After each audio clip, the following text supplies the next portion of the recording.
வணக்கம் நண்பர்களே. இப்போ பார்த்தீங்கன்னா இந்த வீடியோவில் வந்து வேர்க்கடலை வந்து நம்ம போட்டிருந்த ஏற்கனவே வீடியோ பார்த்தீங்க.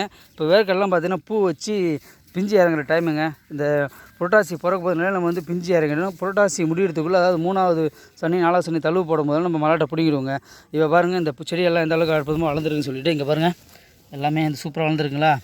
இங்கே பாருங்கள் எல்லாமே பூ எடுத்துருச்சு. இந்த பூ தான் வந்து நம்மளுக்கு காயாக காய்க்குது தான் வந்து மலாட்டை பூன்னு சொல்லுவாங்க. இந்த பூ வந்து எந்த அளவுக்கு வந்திருக்கோ அந்த அளவுக்கு வந்து காய் நிறைய பிடிக்குங்க. பாருங்கள் பெரும்பாலும் எல்லா செடியிலுமே வந்து பூ எடுத்துருச்சு.